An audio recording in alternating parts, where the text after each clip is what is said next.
இரவு வணக்கம். இது தந்தியின் இன்று வரவேற்பது ரஞ்சித். டெல்டா மாவட்டங்களுக்கு அதி கனமழைக்கான ரெட் அலர்ட். எதிர்க்கட்சிகளின் அமளியால் முதல் நாளிலேயே முடங்கிய நாடாளுமன்றம் என பரபரப்புகள் வரிசை கட்டிய நாள் இன்று. முதலில் ரீபோஸ் மேட்ரஸஸ் வழங்கும் தலைப்புச் செய்திகள்.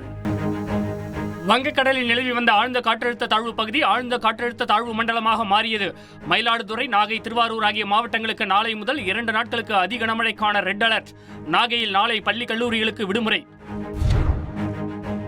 பருவமழையை எதிர்கொள்ள தமிழக அரசு தயாராக உள்ளதாக முதலமைச்சர் ஸ்டாலின் இன்று பேட்டி. அனைத்து மாவட்ட ஆட்சியர்களுக்கும் அறிவுறுத்தல் வழங்கப்பட்டுள்ளதாகவும் விளக்கம். அதானி விவகாரம் குறித்து விவாதிக்க கோரி எதிர்க்கட்சிகள் தொடர் அமளியில் ஈடுபட்டதால் முதல் நாளே முடங்கியது நாடாளுமன்றம்.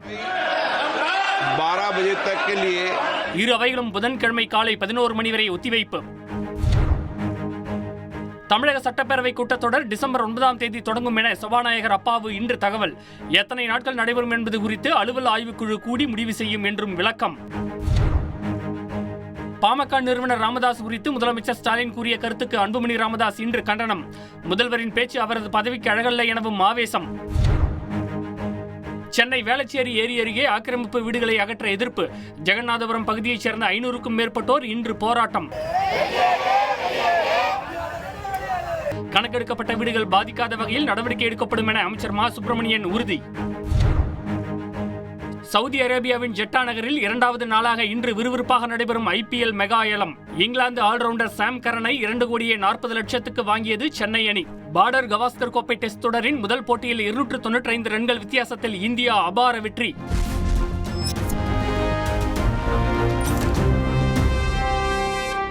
வங்கக்கடலில் நிலவும் காற்றழுத்த தாழ்வு மண்டலத்தால் நாகை, மயிலாடுதுறை உள்ளிட்ட டெல்டா மாவட்டங்களுக்கு நாளை முதல் 2 நாட்களுக்கு அதி கனமழைக்கான ரெட் அலர்ட் விடுக்கப்பட்டுள்ளது. அண்மை தகவல்களுடன் இணைகிறார் செய்தியாளர் லோகநாதன். ஆழ்ந்த காற்றழுத்த தாழ்வு பகுதி காற்றழுத்த தாழ்வு மண்டலமாக வலுப்பெற்று தெற்கு வங்கக்கடலின் மத்திய பகுதிகள் மற்றும் அதனை ஒட்டிய கிழக்கு இந்திய பெருங்கடல் பகுதியில் நிலை கொண்டுள்ளது. இது வடமேற்கு திசையில் நகர்ந்து அடுத்த 24 மணி நேரத்தில் ஆழ்ந்த காற்றழுத்த தாழ்வு மண்டலமாக வலுப்பெறக்கூடும் எனவும் அதற்கடுத்த 2 தினங்களில் வடமேற்கு திசையில் தமிழகம், இலங்கை கடற்கரையை நோக்கி நகரக்கூடும் என்றும் தெரிவிக்கப்பட்டுள்ளது. இதன் காரணமாக மயிலாடுதுறை, நாகை, திருவாரூர் ஆகிய மாவட்டங்களுக்கு நாளை அதி கனமழைக்கான ரெட் அலர்ட் விடுக்கப்பட்டுள்ளது.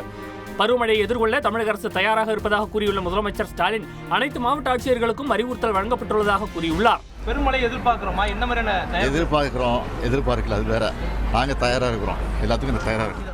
டெல்டா மாவட்டத்தில் கனமழையால் எந்த விதத்திலும் மக்கள் பாதிக்காத வகையிலும் முன்னேற்பாடுகள் தயார் நிலையில் உள்ளதாக பேரிடர் மேலாண்மைத்துறை அமைச்சர் KKSSR ராமச்சந்திரன் குறிப்பிட்டுள்ளார்.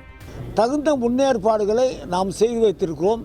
எந்த காரணம் கொண்டும் பொதுமக்களுக்கு பாதிப்பில்லாத அளவிற்கு வேண்டிய நடவடிக்கைகள், அவர்களுக்கு பிரச்சனை வந்தால் தங்குவதற்கு இடம் முதற்கொண்டு இப்பொழுதே தயாராக நாங்கள் வைத்திருக்கிறோம்.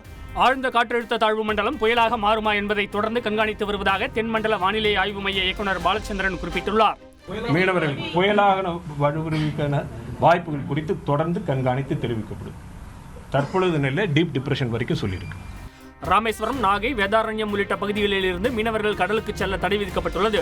புதுச்சேரியில் கடல் சற்று சீற்றமாக காணப்படுவதால் பொதுமக்கள் கடலில் இறங்கி குளிக்க வேண்டாம் என எச்சரிக்கை விடுக்கப்பட்டுள்ளது. சென்னை, கடலூர், நாகை, புதுச்சேரி உள்ளிட்ட 9 துறைமுகங்களில் 1ஆம் எண் புயல் எச்சரிக்கை கூண்டு ஏற்றப்பட்டுள்ளது. செய்தியாளர் லோகநாதன் வழங்கும் கூடுதல் தகவல். மீனவர்களுக்கான எச்சரிக்கை என்று பார்க்கும் பொழுது வட தமிழக மற்றும் ஆந்திர கடலோர பகுதிகளில் மணிக்கு 55 முதல் 65 கிலோமீட்டர் வேகத்தில் காற்று வீசக்கூடும், இடையே 75 கிலோமீட்டர் காற்று வீசக்கூடும் என்று சென்னை வானிலை ஆய்வு மையம் எச்சரிக்கை விடுத்துள்ளது. குறிப்பாக கடலுக்கு சென்ற மீனவர்கள் கரை திரும்ப வேண்டும் என்று சென்னை வானிலை ஆய்வு மையம் எச்சரிக்கை விடுத்துள்ளது. ரஞ்சித். கூடுதல் விவரங்களுக்கு நன்றி லோகநாதன். நாடாளுமன்ற குளிர்கால கூட்டத்தொடர் இன்று தொடங்கியது. ஆனால் எதிர்க்கட்சிகளின் கடும் அமளியில் ஈடுபட்டதால் இரு அவைகளும் முதல் நாளே முடங்கியது. இன்றைய நாடாளுமன்ற நிகழ்வுகள் குறித்த விவரங்களுடன் செய்தியாளர் ரமேஷ்குமார் இணைந்துள்ளார். ரமேஷ்குமார், எதிர்க்கட்சிகளின் அமளிக்கு காரணம் என்ன? இன்றைய அவை நடவடிக்கைகள் பற்றி விளக்குங்க. நாடாளுமன்ற குளிர்கால கூட்டத்தொடரின் முதல் நாள் அமர்வு இன்று காலை 11 மணிக்கு தொடங்கியதும் மறைந்த உறுப்பினர்களுக்கு அஞ்சலி செலுத்தி மக்களவை சிறிது நேரம் ஒத்திவைக்கப்பட்டது. இதனைத் தொடர்ந்து நண்பகல் 12 மணிக்கு மக்களவை மீண்டும் கூடிய போது அதானி விவகாரத்தை முன்வைத்து எதிர்க்கட்சி உறுப்பினர்கள் கோஷங்களை எழுப்பி அமளியில் ஈடுபட்டனர். அவை நடவடிக்கைகளை ஒத்திவைத்துவிட்டு அதானி விவகாரம், மணிப்பூர் வன்முறை குறித்து விவாதிக்க வேண்டும் என்ற எதிர்க்கட்சிகளின் கோரிக்கையை மக்களவை சபாநாயகர் ஓம் பிர்லா ஏற்க மறுத்ததால் கடும் கூச்சல் குழப்பம் ஏற்பட்டது. 12 बजे तक के लिए स्थगित की जाती है. இதேபோல் மாநிலங்களவையில் எதிர்க்கட்சிகளின் அமளி காரணமாக பகல் 11:45 மணி வரை ஒத்திவைக்கப்பட்டது. பின்னரும் அமளி நீடிக்கவே இரு அவைகளும் நாள் முழுமைக்கும் ஒத்திவைக்கப்பட்டன.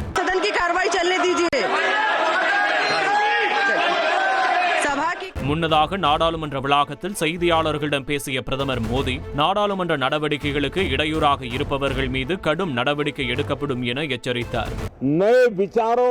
80-90 முறை மக்களால் நிராகரிக்கப்பட்ட சிலர் குண்டர்கள் மூலம் நாடாளுமன்றத்தை கட்டுப்படுத்த முயற்சிக்கிறாங்க. மக்கள் தங்களை நிராகரிச்சிட்டாங்கன்ற விரக்தியில கூட்டத்தொடரை சீர்குலைக்க நினைக்கிறாங்க.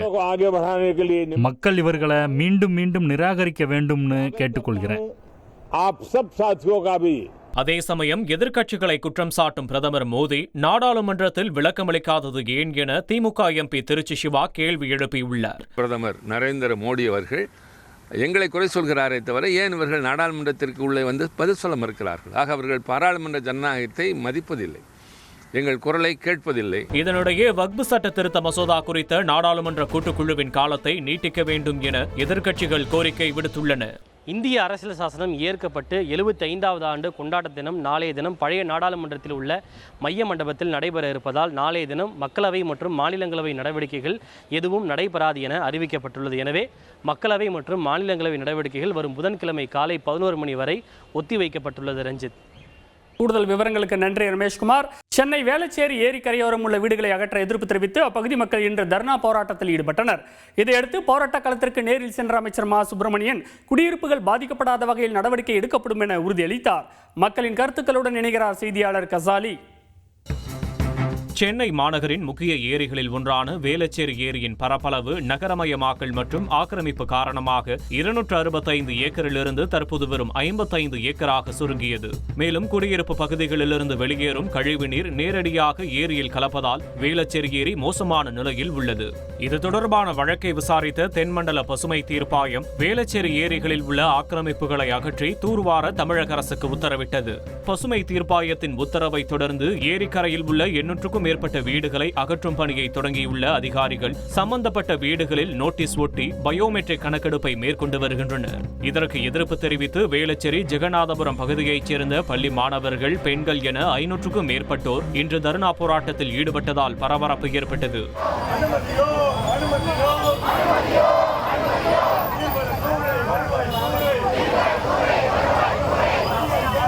போராட்டத்தில் ஈடுபட்ட வெங்கடேஷன், மதுஸ்ரீ, விசேஷா ஆகியோரிடம் பேசினோம்.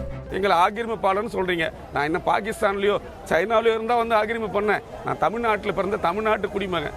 எனக்கு இங்க வாழ உரிமை இல்லையா? இந்த இடத்துல ஒண்ணுமே கிடையாது. வந்து ஏரிக்கு மேல இருக்கிறதால நீங்க எதுக்கு எடுக்கணும்? ஏரிக்கு அண்ணாண்ட இருக்கவங்களுக்கு எடுத்தாலும் ஓகே இல்லை. ஏன்னா அந்த பக்கம் பட்டா கொடுத்துட்டீங்க. ஏரிக்கு மேல இருக்கவங்க உங்களுக்கு பட்டா கொடுக்கல.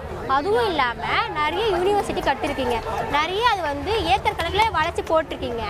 அந்த இடத்துல நீங்க எதுக்கு ஆக்கிரமிப்பு பண்ண மாட்டீங்க? அப்ப எனக்கு பதில் வேணும்ல அதுக்கு. எங்க அப்பா, எங்க பாட்டியோட அப்பா கொடுத்து இப்போ நாங்க வரைக்கும் இங்கே தான் இருக்கோம். எவ்வளவோ ஸ்டூடெண்ட்ஸ் இங்கே படிச்சுட்டு இருக்காங்க.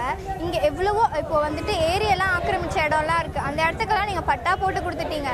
இங்கே ஏரி கரையில் இருக்கிறவங்களுக்கு நீங்கள் பட்டா தரல. இப்போ திடீர்னு எங்களை போகவும் சொல்கிறீங்க.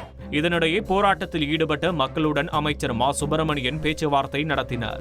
அப்போது பேசிய அமைச்சர் மக்களை பாதிக்காத வகையில் நடவடிக்கை எடுக்கப்படும் என உறுதியளித்தார். ஒரு தடவை கூட உங்களுக்கு பாதகமாக இது வரைக்கும் நான் சொன்னதே இல்லை. எனக்கு தெரிஞ்சு 2006லேருந்து நான் இதை டீல் பண்ணுறேன். அந்த வகையில் பாதிப்பு வராதுன்னு தான் சொல்லி அனுப்பினிருக்கிறேன். பாதிப்பு வராமல் பண்ணுறதுக்கு அரசின் சார்பில் நடவடிக்கை எடுக்கணும்னு சொல்லியிருந்தேன். மேலும் வெள்ள தடுப்பு நடவடிக்கையாக சென்னையில் 4 புதிய நீர்நிலைகளை உருவாக்கி வருவதாகவும் குறிப்பிட்டார். கசாலி, அமைச்சரிடம் பொதுமக்கள் என்னென்ன கோரிக்கைகளை முன்வைத்தனர், அதற்கு அமைச்சர் தரப்பில் என்ன பதிலளிக்கப்பட்டது, கூடுதல் விவரங்கள் சொல்லுங்க. வேளச்சேரியில் போராட்டம் நடத்தி வந்த மக்களுடன் அமைச்சர் மாசூருடன் பேச்சுவார்த்தை நடத்தினார். இதில் இப்பகுதியில் உள்ள குடியிருப்புகளுக்கு சட்ட ரீதியான பாதுகாப்புகள் வழங்கப்படும் என உறுதியளித்தார். இந்த உறுதிமொழியை ஏற்றுக்கொண்ட போராட்டத்தில் இருந்தவர்கள் போராட்டத்தை கைவிடுவதாக அறிவித்தார்கள்.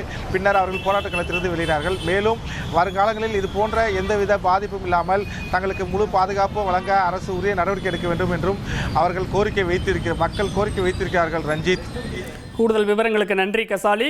மதுரையில் இன்று நடைபெற்ற அதிமுக கள ஆய்வு கூட்டத்தில் நிர்வாகிகள் மோதிக்கொண்டதால் பரபரப்பு ஏற்பட்டது.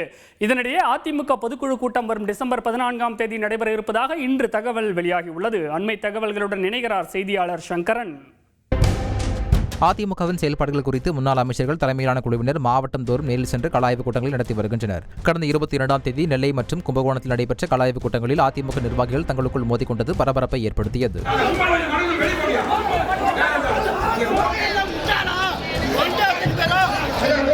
இந்நிலையில் மதுரை மாநகர அதிமுகவின் செயல்பாடுகள் குறித்த கள ஆய்வுக் கூட்டம் முன்னாள் அமைச்சர்கள் நத்தம் விஸ்வநாதன், செம்மலை தலைமையில் இன்று நடைபெற்றது.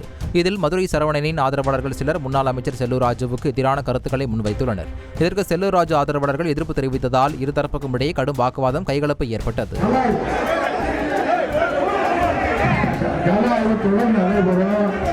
இதனால் அதிர்ச்சியடைந்த நத்தம் விஸ்வநாதன், செம்மலை ஆகியோர் நிர்வாகிகளை சமாதானப்படுத்தினர்.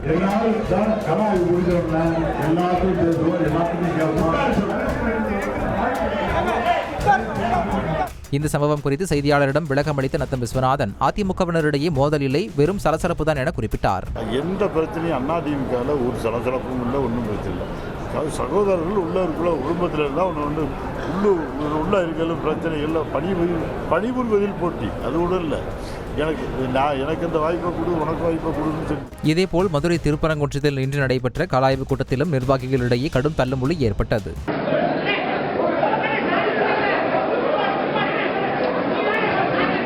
அதிமுக கள ஆய்வுக் கூட்டத்தில் மோதல் சம்பவங்கள் எதிரொலியாக ஈரோட்டில் எஸ்பி வேலுமணி தலைமையில் இன்று நடைபெற்ற ஆய்வுக் கூட்டத்தில் செய்தியாளர்கள் அனுமதிக்கப்படவில்லை. செய்தியாளர் சங்கரன் வழங்கும் கூடுதல் தகவல். அடுத்த டிசம்பர் மாதத்தில் 2வது அல்லது 3வது வாரத்தில் அதிமுக பொதுக்குழு கூட்டம் கூடும் என்று தகவல் வெளியாகியிருக்கிறது. தற்போது நடந்து வரக்கூடிய கள ஆய்வுக் கூட்டங்களில் நிர்வாகிகள் தெரிவிக்கக்கூடிய கருத்துக்கள் நிச்சயமாக பொதுக்குழு கூட்டத்தில் எதிரொலிக்கும் என்பதால் தற்போதே அக்கட்சி வட்டாரத்தில் பரபரப்பு ஏற்பட்டிருக்கிறது. ரஞ்சித், கூடுதல் விவரங்களுக்கு நன்றி சங்கரன்.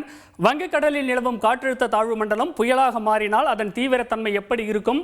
வானிலை நிலவரத்தை தொடர்ந்து உற்று நோக்கி வரும் இணை ஆசிரியர் கார்கே நம்முடன் இணைகிறார். கார்கே, தற்போதைய நிலவரப்படி இந்த காற்றழுத்த தாழ்வு மண்டலத்தினுடைய பாதை எப்படி கணிக்கப்பட்டிருக்கு? இந்த காற்றழுத்த தாழ்வு மண்டலத்தை பொறுத்த வரைக்கும் அடுத்த 12 மணி நேரம் ஆழ்ந்த தாழ்வு மண்டலமாக மாறுன்றாங்க. இதுக்கு அடுத்த ஒரு ஸ்டேஜ் போனால் அது புயலாக மாறும். இது நேரடியாக இலங்கைக்கு மேலே அப்படியே தமிழகத்தை நோக்கி வரும்ன்றது முதல் கணிப்பாக இருந்தது. டே பை டே இதனுடைய அலைவுகள்லாம் மாறிக்கொண்டே இருக்கிறது. இது உருவாவதற்கு பல காரணிகள் இருந்தது, தாமதப்படுவதற்கும் பல காரணம் இருந்தது. இப்போ இலங்கையை ஒட்டி கீழே இருந்து இப்போ வருது பார்க்குற இலங்கை ஒட்டி மேலே வரக்கூடியது. அப்படியே நமக்கு நாகை பக்கத்தில் கடந்தது அப்படின்னா நிறைய மழை இருக்கும். அது இலங்கைக்கு உள்ள போய் வருது அப்படின்னா அதனுடைய மழையினுடைய தீவிரம் குறைவாக இருக்கும். இதில் 2 காரணிகள் முக்கியமான ஒன்று, இது புயலாக மாறியது அப்படின்னா காற்று சேர்ந்து கொள்ளும், காற்று சேர்ந்ததுன்னா நமக்கு மழை குறைந்துவிடும். இன்னொன்று, இப்போ நமக்கு 4 வகையான கணிப்புகள் இருக்குது. இந்த கணிப்புகள் இந்த ஃபோர்காஸ்ட் மாடல்ஸில் ஒன்று சென்னையிலையும் ஒன்று நெல்லூர்லையும் கடப்பதாக காட்டுது, ஒன்று மட்டும் தான் அப்படியே மேலே போகிற மாதிரி காட்டுது, அதாவது திரும்ப மியான்மருக்கு போகிற மாதிரி காட்டுது. ஸோ அதனால் பெரும்பாலும் இது நாகை சென்னை இந்த இடைப்பட்ட இடத்துக்குள்ளே தான் கரையை கடக்கும்னு எதிர்பார்க்கப்படுது. இது நமக்கு தாழ்வு மண்டலம், அதாவது இப்போ தாழ்வு மண்டலம் ஆழ்ந்த தாழ்வு மண்டலமாக இருப்பது தான் நல்லது. காரணம் என்னென்னா, நமக்கு இப்போதைக்கு மழை அதிகமாக கிடைக்கணும்னா அதுக்கு ஒரே வாய்ப்பு இப்போ இருக்கக்கூடிய இந்த சிஸ்டம் தான். அதுக்கடுத்து டிசம்பரில் மிட்லேயோ லாஸ்ட்லேயோ வருமானு தெரியாது. ஒருவேளை வந்தால் தான் நமக்கு மழை இருக்கும், ஒருவேளை மழை இல்லைன்னா அது பற்றாக்குறை ஏறும். இது எவ்வளோ மழையை கொடுக்கும் அப்படின்ற கேள்வி இருக்கப்போ இந்த சிஸ்டம் இப்போ நிலவரப்படி 30ஆம் தேதி வரை கடலில் இருக்குது. ஸோ நமக்கு ஒரு 28, 29ஆம் தேதி வரை மழையை கொடுக்கும். எதிர்பார்த்த மழை நிச்சயமாக இருக்குது. அதுக்காக காற்று அதில் பெருசாக இருக்காது. மழை அப்படின்றப்போ நம்ம வெள்ளம் அப்படின்ற அளவுக்கு யோசிக்க தேவையில்லை. டெல்டா மாவட்டங்களுக்கு அவங்களுக்கு அடிப்படை தேவை தண்ணீர், அதை இந்த மழை கொடுக்கும். பிற மாவட்டங்களில் கொஞ்சம் ஜாக்கிரதையாக உஷார் நிலையாக இருக்கணும் அப்படின்னு தான் இந்த மழை நமக்கு உணர்த்தக்கூடிய செய்தியாக இருக்குது. வானிலை நிலவரம் பற்றிய உங்களுடைய அண்மை தகவல்களுக்கு நன்றி கார்கே. தமிழக கடற்கரையோர பகுதிகளில் மீனவர்கள் மீன்பிடிக்க செல்ல வேண்டாம் என்றும் வானிலை ஆய்வு மையமானது எச்சரிக்கை விடுத்திருப்பது குறிப்பிடத்தக்கது. அடுத்ததாக IPL தொடருக்கான 2வது நாள் ஏலம் இன்று மும்முரமாக நடைபெற்றது. சென்னை அணியின் வீரர்கள் தேர்வு குறித்து ரசிகர்களின் கருத்துக்களை கேட்டறிந்தோம். இதனிடையே பெர்த் டெஸ்டில் இந்திய அணி வரலாற்று வெற்றியை பதிவு செய்துள்ளது. பெர்த் ஆப்டஸ் மைதானத்தில் நடைபெற்ற பார்டர் கவாஸ்கர் கோப்பை முதல் டெஸ்ட் போட்டியில் 534 ரன்கள் என்ற வெற்றி இலக்கை நோக்கி ஆடிய ஆஸ்திரேலியா இன்று 238 ரன்களுக்கு அனைத்து விக்கெட்டுகளையும் இழந்து படுதோல்வியை சந்தித்தது. இதன் மூலம் ஆப்டஸ் மைதானத்தில் டெஸ்ட் போட்டியில் ஆஸ்திரேலியாவை முதல் முறையாக வீழ்த்தி சாதனை படைத்துள்ள இந்தியா 5-1 என்ற கணக்கில் முன்னிலையில் உள்ளது. மறுபுறம் சவுதி அரேபியாவின் ஜெட்டா நகரில் இன்று 2வது நாளாக நடந்த IPL மெகா ஏலத்தில் வீரர்களை தேர்வு செய்வதில் அணிகளுக்கிடையே கடும் போட்டி நிலவியது. இதில் இங்கிலாந்து ஆல்ரவுண்டர் சாம் கரனை 2,40,00,000 ரூபாய்க்கு சிஎஸ்கே நிர்வாகம் இன்று வாங்கியது. நேற்றைய ஏலத்தில் 10 ஆண்டுகளுக்கு பிறகு சுழல்பந்து வீச்சாளர் ரவிச்சந்திரன் அஸ்வினை 9,75,00,000 ரூபாய் கொடுத்து சிஎஸ்கே கைப்பற்றியுள்ளது. மேலும் ரச்சின் ரவீந்திரா, டெவோன் கான்வே, ராகுல் திரிபாதி, கலில் அகமது உள்ளிட்ட வீரர்களும் சிஎஸ்கேவில் இணைந்துள்ளனர். சென்னை அணியின் வீரர்கள் தேர்வு குறித்து சென்னை பல்லாவரத்தைச் சேர்ந்த சிந்து ஸ்ரீ, வினோத் ஆகியோரிடம் பேசினோம். தலை தோனி ஒரு டிசிஷன் எடுக்கிறாருன்னா அதுல கண்டிப்பா சக்சஸ்க்கு தான் 100% வாய்ப்பு இருக்கு. அதுலயும் 90s கிட்ஸோட ஃபேவரட் அப்படின்னு பாத்தீங்கன்னா நான் அஸ்வின் தான் சொல்லுவேன். ஏன்னா நாங்க ஸ்கூல் படிக்கிற டைம்ல ஆர்சிபியோட ஒரு பயங்கரமான காம்படிட்டிவ் ஒரு கேம் நடந்துட்டு இருந்தப்போ அஸ்வின் தான் அதை லிஃப்ட் பண்ணி கொடுத்தாரு. ஸோ அது எனக்கு நல்ல ஞாபகம் இருக்கு. அப்போலேருந்து எங்களுக்கு அவர் ரொம்ப ஃபேவரட். ஸோ இத்தனை வருஷம் கழிச்சு அவர் சிஎஸ்கேல திருப்பியும் வராரு அப்படிங்கிறது ஒரு மிகப்பெரிய விஷயமா பார்க்கப்படுது எங்களை பொறுத்த வரைக்கும். ஸோ கண்டிப்பா நம்ம ஜெயிப்போம், கப்பை தட்டுறோம். கம்பீர் நல்லா கொண்டு போவார். பட் ஸ்டில் வந்ததுலேருந்து பார்த்தீங்கன்னா பெருசா எந்த ஒரு முன்னேற்றமும் இல்லை. எனக்கு தெரிஞ்சு முன்ன விட இப்போ நம்ம பின்னேற்றமாக தான் இருக்கு. சூலூரைச் சேர்ந்த ரசிகர்கள் பரமசிவம், பிரதாப் கூறுகையில், அஸ்வின் கம்பேக் வந்திருக்காரு நம்ம சென்னை சூப்பர் கிங்ஸ்க்கு. கண்டிப்பாக அவரோட என்ட்ரி நம்ம சிஎஸ்கே வின் பண்ணுறதுக்கு கண்டிப்பாக அவர் ஒரு பெரிய இம்பாக்டாக இருப்பார். லாஸ்ட் டைம் தோனி அவங்க இருக்கிறப்ப வேறு லெவலில் இருந்துச்சு. இப்போ நம்ம ஆளுங்க அஸ்வின் அண்ட் சச்சின் ரவீந்திரா இவங்கெல்லாம் இருக்கிறப்போ இன்னும் வேறு லெவலில் இருக்குன்னு எதிர்பார்க்குறோம். ஸோ இந்த டைமும் நம்ம சென்னைக்கு வரணும்னு சொல்லி எதிர்பார்த்துட்ருக்கோம். All the best. இன்றைய ஏலத்தில் சென்னை அணியின் முன்னாள் வீரர் தீபக் சஹாரை 9,25,00,000 மும்பை அணி கைப்பற்றியது. வேகபந்து வீச்சாளர் புவனேஸ்வர் குமாரை 10,75,00,000 பெங்களூருவும், தேஷ்பாண்டேவை 6,50,00,000 ராஜஸ்தானும் ஏலத்தில் எடுத்தன. ஆல்ரவுண்டர் குருணல் பாண்டியாவை 5,75 கோடிக்கு பெங்களூரு அணியும், வாஷிங்டன் சுந்தரை 3,20,00,000 குஜராத் அணியும் தேர்வு செய்துள்ளன. செய்தியாளர் பாலாஜி வழங்கும் கூடுதல் தகவல். தீபக் ஹூடா, முகேஷ் சௌத்ரி மற்றும் ஷேக் ரஷீத் ஆகியோரையும் சென்னை அணி ஏலம் எடுத்திருக்கிறது. மும்பை அணியை பார்த்தோம் என்றால் வில் ஜாக்ஸை ஏலம் எடுத்து கவனம் பெற்றிருக்கிறது. பெங்களூரு அணி டிம் டேவிட் மற்றும் நுவான் துஷார் ஆகியோரை தங்களது அணியில் ஏலத்தின் மூலம் எடுத்திருக்கிறது. குறிப்பாக பார்த்தோம் என்றால் நியூசிலாந்து வீரர்களான கேன் வில்லியம்சன், டேரல் மிச்சல் மற்றும் கிளென் பிலிப்ஸ் ஆகியோரை எந்த அணியும் ஏலம் எடுக்க முன்வராது ரசிகர்கள் மத்தியில் அதிர்ச்சியை ஏற்படுத்தி இருக்கிறது. ரஞ்சித், உங்களுடைய விவரங்களுக்கு நன்றி பாலாஜி. சுவாரஸ்யமான அதே நேரம் மருத்துவ உலகில் சர்ச்சையை கிளப்பியிருக்கும் ஒரு செய்தியை பார்க்க போகிறோம். 4ஆம் நிலை கேன்சரை வேப்பிலையும் மஞ்சளும் குணப்படுத்தியதாக பிரபல முன்னாள் கிரிக்கெட் வீரர் நவ்ஜோத் சிங் சித்து கூறியது தேசிய அளவில் பரபரப்பை உண்டாக்கியுள்ளது. இது பற்றி துறைசார் நிபுணர்களிடம் பேசினேன். விவரங்கள் இவை. ஸ்டேஜ் 4 கேன்சர் காப்பாற்றவே முடியாது என்று மருத்துவர்கள் கைவிரித்து விட்டார்கள். ஆனால் என் மனைவியை மஞ்சளும் வேப்பிலையும் விரதமும் பூரணமாக கேன்சரிலிருந்து குணப்படுத்திவிட்டது என்று கூறி புதிய பிரளயத்தை கிளப்பியிருக்கிறார் முன்னாள் கிரிக்கெட் வீரரும் பஞ்சாப் முன்னாள் காங்கிரஸ் தலைவருமான நவ்ஜோத் சிங் சித்து. நவ்ஜோத் சித்துவின் மனைவி நவ்ஜோத் கவுர் மார்பக புற்றுநோயால் பாதிக்கப்பட்டிருந்தார். நோய் முற்றி 4ஆம் நிலையை அடைந்துவிட்டது. 3% மட்டுமே உயிர் பிழைக்க வாய்ப்பிருப்பதாக மருத்துவர்கள் கூறினார்கள். ஆனாலும் மனம் தளராத அவர் தன் மனைவியை அன்புடன் கவனித்துக் கொண்டதுடன் இயற்கை முறையிலேயே தினமும் எலுமிச்சை சாறு தொடங்கி மஞ்சள், வேப்பிலை உள்ளிட்டவற்றை கொடுத்து வந்தார். இந்த நிலையில்தான் கடந்த 21ஆம் தேதி திடீரென செய்தியாளர்களை சந்தித்த நவ்ஜோத் சிங் சித்து தன் மனைவி கேன்சரிலிருந்து முற்றிலுமாக குணமடைந்து விட்டதாகவும் அதற்கு தான் பணவசதி படைத்தவன் என்பது காரணம் அல்ல எனவும் கூறினார். வெறும் 3% மட்டுமே பிழைக்க வாய்ப்புள்ளதாக மருத்துவர்கள் கைவிரித்துவிட்ட போதிலும் உணவு முறையால் இந்த அற்புதம் நிகழ்ந்திருப்பதாக உருக்கமுடன் தெரிவித்தார். ஒவ்வொரு நாள் விடியும் போதும் வேப்பிலை தண்ணீர் குடித்து தான் அந்த நாளை தனது மனைவி தொடங்கியதாகவும் சுட்டிக்காட்டினார். என்னோட மனைவி கேன்சர் நோயிலிருந்து முழுமையா குணமாகிட்டாங்கிறத பெருமையோட சொல்லிக்கிறேன். பாலில் செஞ்ச எதையும் சர்க்கரையையும் அவங்க இத்தனை நாள் தொடவே இல்லை. குணப்படுத்தவே முடியாது, உயிர் பிழைக்க 3% தான் வாய்ப்பு இருக்குன்னு சொன்னாங்க. இப்ப மஞ்சள், வேப்பிலை போன்ற இயற்கையான பொருட்களை சாப்பிட்டது மூலம் கேன்சர் குணமாயிடுச்சு. புற்றுநோய் அறுவை சிகிச்சை நிபுணர் டாக்டர் ஜெரால்ட் ஆனந்தராஜ் கூறுகையில், ஸ்டேஜ் 4 கேன்சர்ல இருந்து கிளினிக்கலி கம்ப்ளீட்டா ரெக்கவரி ஆகிறது பாசிபிளா? புற்றுநோய் ஸ்டேஜ் 4ன்னு போறப்ப வெகு அநேக கேன்சர்ல, லாட் ஆஃப் கேன்சர்ஸ்ல அது குணமாக்கக்கூடிய வாய்ப்புகள் இல்லை. அதே நேரம் முறையா சிகிச்சை எடுக்கிறப்ப சர்வைவல் பெனிஃபிட் நம்மளால கொடுக்க முடியும். அவங்களுடைய வாழ்நாள நீட்ட முடியும். ரொம்ப கம்மியா பரவி இருக்கிற ஸ்டேஜ் 4 கேன்சர், அதுவும் மருத்துவ ரீதியாக முறையான சிகிச்சை மேற்கொள்ளப்படும் பொழுது குணமாக்கக்கூடிய ஒரு சில வாய்ப்புகள் உண்டு. ஆல்டர்னேட் மெடிசன்ல மட்டும் ஸ்டேஜ் 4 டிசீஸ்ல ட்ரீட்மெண்ட் பார்த்து குணமாக்கக்கூடிய வாய்ப்புகள் நமக்கு தெரிஞ்ச அளவுக்கு இல்லை சார். உங்களுடைய அனுபவத்துல இது மாதிரியான மிராக்கிள் எப்பவாச்சும் நடந்திருக்கா? என்னுடைய இத்தனை ஆண்டு கால மருத்துவ அனுபவத்துல ஒரு ஸ்டேஜ் 4 விடுங்க, கேன்சருங்கிறதே முறையான ட்ரீட்மெண்ட் இல்லாம கம்ப்ளீட்டாக ரெக்கவர் ஆனாங்களோ குணமானாங்க அப்படிங்கிறது நம்ம பார்த்தது கிடையாது. ஸ்டேஜ் 4ல இந்த மாதிரி மெடிக்கல் மிரக்கல் நீங்கள் கேட்குறது நாம பார்த்ததும் கிடையாது, கேள்விப்பட்டதும் கிடையாது. ரேடியேஷன், கீமோதெரப்பி இதெல்லாம் இல்லாம கேன்சரை ட்ரீட் பண்ண வேற ஆல்டர்னேட்டிவ் வழி எதுவுமே இல்லையா? உலகளாவிய ட்ரீட்மெண்ட் சிகிச்சைகள் இதுதான் கொடுக்கணும் அப்படின்னு இருக்கு. இதெல்லாம் வந்து பல லெவல் ஆஃப் ரிசர்ச் ஆராய்ச்சிகளை மேற்கொண்டு நிரூபணமாக்கப்பட்ட ட்ரீட்மெண்ட். இதை தாண்டின ஆல்டர்னேட்டிவ் மெடிசன்ஸ் வந்து நமக்கு தெரிஞ்ச அளவில் இப்படி எவிடன்ஸ் பேஸ்டா நிரூபணம் ஆக்கப்படவில்லை என்பதுதான் உண்மை. சென்னையைச் சேர்ந்த புற்றுநோய் மருத்துவத்துறை ஊட்டச்சத்து நிபுணர் டாக்டர் அனுஷாவிடம் பேசினோம். வேப்பலை, மஞ்சள், துளசி இதுதான் காப்பாத்துச்சுன்னு சொல்லக்கூடிய இந்த ஸ்டேட்மெண்ட்டை எப்படி புரிஞ்சிக்கலாம்? ஸோ அந்த வீடியோ படி பார்த்தீங்கன்னா இந்த துளசி, மஞ்சள் இந்த மாதிரி வச்சு மட்டும் கேன்சர் வந்து குணப்படுத்த முடியாது. கேன்சர் வந்து தலைவலியோ வயிற்று வலியோ கிடையாது. ஸோ கேன்சருக்கு வந்து மெடிக்கல் இன்டர்வென்ஷன், சர்ஜிக்கல் இன்டர்வென்ஷன் ரொம்ப முக்கியம். அண்ட் அது மட்டும் இல்லாமல் நியூட்ரிஷன் இன்டர்வென்ஷன் வந்து எப்போ வரும்னா அட்ஜுவெண்ட்டாக சேர்ந்து இந்த மாதிரி ஹெர்ப்ஸ் எல்லாம் சேர்க்கும் போது கொஞ்சம் நோய் எதிர்ப்பு சக்தி வந்து ஜாஸ்தி ஆகும். அதனால கொஞ்சம் வந்து உங்களுக்கு வந்து அந்த இம்யூனிட்டி வந்து பூஸ்டிங்காக இருக்குமே தவிர கேன்சருக்கு வந்து இது மட்டும் சொல்யூஷன் கிடையாது. அண்ட் நம்பவும் நம்பாதீங்க. கேன்சர் சிகிச்சையில் டயட் எந்த அளவுக்கு பலன் தரும்? Diet plays a major role in cancer because to fight வந்து அந்த இது கீமோதெரப்பியும் அந்த வந்து ரேடியேஷனையும் வந்து ஃபைட் பண்ணுறதுக்கு வந்து இம்யூனிட்டி பூஸ்டிங்காக வந்து டயட் தான் வந்து எனர்ஜி வந்து கொடுக்கும். அண்ட் ரைட் ஃபுட்டு வந்து நம்ம எடுத்தோம்னா கேன்சரை வந்து ரொம்ப ஈஸியாக வந்து அதை வந்து கோ த்ரூ பண்ணிட்டு அண்ட் தென் ரொம்ப பெரிய வந்து வீக்னஸ் எதுவும் இல்லாமல் வந்து நம்ம வந்து நேச்சுரல் ப்ராசஸ்லேயே வந்து ஃபுட்டு மூலமாகவே வந்து நம்ம வந்து அதை மேனேஜ் பண்ணலாம். வேப்பிலை, மஞ்சள் இதெல்லாம் இயற்கை மருத்துவத்தில் காலம் காலமாக பயன்படுத்தப்பட்டு வருது. அப்படி இருக்கும்போது இங்கிலீஷ் மெடிசன் இதை ஏற்றுக்கொள்ள மறுக்கிறாங்களா? நீங்க சித்தா கேன்சர்ல ட்ரீட் பண்ண முடியாது, கேன்சருக்கு ட்ரீட் பண்ண முடியாது, ஆயுர்வேதாவும் அது முடியாது. பட் இங்கிலீஷ் மெடிசன் தான் வந்து கேன்சருக்கு வந்து ஒரு சொல்யூஷன் வந்து நம்மளுக்கு கிடைக்கும்.